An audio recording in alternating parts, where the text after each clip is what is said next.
భీష్ముడు భీషణ ప్రతిజ్ఞ చేసిన తర్వాత శంతనుడికి సత్యవతికి వివాహం జరుగుతుంది. సత్యవతి మరియు శంతనుడికి ఇద్దరు కుమారులు జన్మించారు. మొదట కొన్ని సంవత్సరాలకు చిత్రాంగదుడు జన్మించాడు. అతడు చిన్ననాటి నుండే అద్భుతమైన పరాక్రమవంతుడు. తన వయస్సులో ఎవ్వరూ అతనికి సమానం కారు. ఆ తర్వాత కొన్ని సంవత్సరాలకు విచిత్రవీరుడు జన్మించాడు. ఇతడు కూడా పరాక్రమవంతుడు. శంతనుడు చనిపోయిన తర్వాత హస్తినాపుర సింహాసనం చిత్రాంగదునికి దక్కింది. అతడు రాజయ్యాక పరాక్రమంతో రాజులందరినీ తిరస్కరించేవాడు. తనతో సమానమైన మనుష్యుడు ఇంకొకడు లేడు అని భావించేవాడు. మనుష్యులను దేవతలను ఈ విధంగా రెచ్చగొడుతున్న ఆ చిత్రాంగదునికి అదే పేరు గల బలిష్ఠుడైన ఒక గంధర్వరాజు తగిలాడు.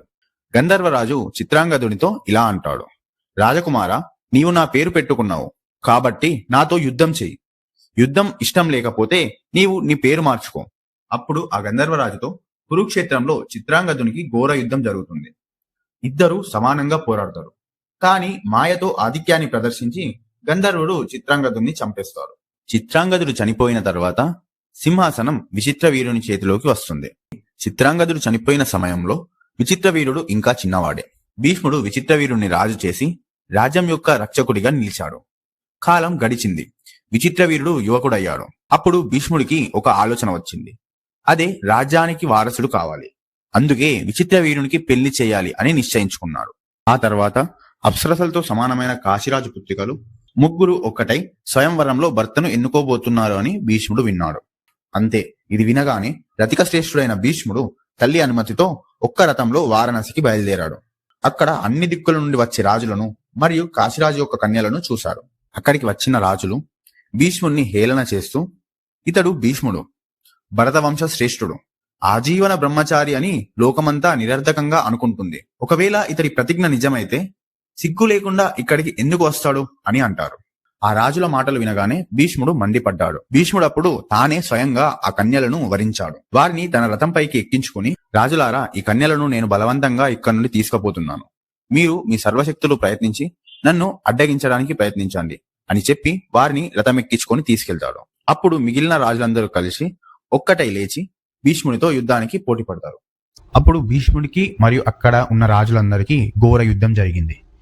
భీష్ముడు ఒక్కడే ఆ రాజులందరినీ ఓడించి ఆ బాలికలతో పాటు స్వదేశానికి వెళ్లిపోయాడు. ఆ తర్వాత మహారథుడైన శాల్వరాజు భీష్ముని వెనుక వచ్చి యుద్ధం చేయాలని ఆయనను ఎదిరించాడు. శాల్వరాజు అసాధారణమైన బలం కలవాడు. అప్పుడు భీష్ముడు శాస్త్రధర్మాన్ని అనుసరించి తన యొక్క రథాన్ని వెనుకకు తింపాడు.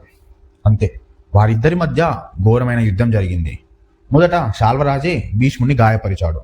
అది చూసి అక్కడున్న రాజులందరూ బలా బలా అని అరిచారు.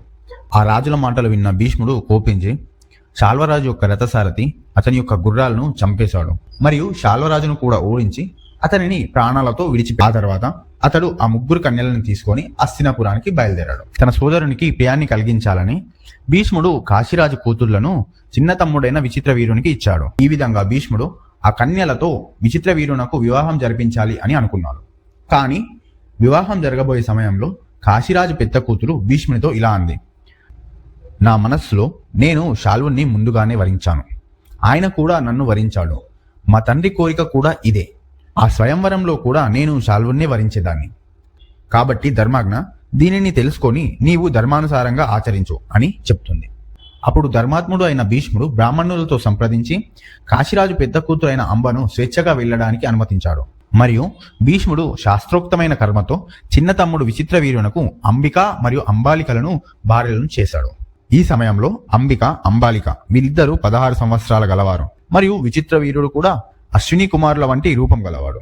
ఆ భార్యలతో పాటు 7 సంవత్సరాలు జీవించి విచిత్రవీరుడు యవ్వనంలోనే క్షయవ్యాధికి గురయ్యాడు. ఎందరో వైద్యుల ద్వారా చికిత్స జరిపించిన ఆ విచిత్రవీరుడు సూర్యుడు అస్తమించినట్లు మరణించాడు. విచిత్రవీరుడు సంతానం లేకుండానే మరణించాడు.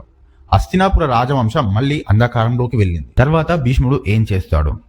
అంబను స్వేచ్ఛగా వెళ్ళటానికి అనుమతించిన తర్వాత అంబ ఎక్కడికి వెళ్తుంది? ఖాళీగా ఉన్న రాజసింహాసనాన్ని ఎవరు అధిరోహిస్తారు? వీటన్నిటికి సంబంధించిన వృత్తాంతాన్ని మనం నెక్స్ట్ వీడియోలో చూద్దాం. ఒకవేళ ఈ వీడియో నచ్చినట్టయితే లైక్ చేయండి, మన ఛానల్ని సబ్స్క్రైబ్ చేసుకోండి. Thank you.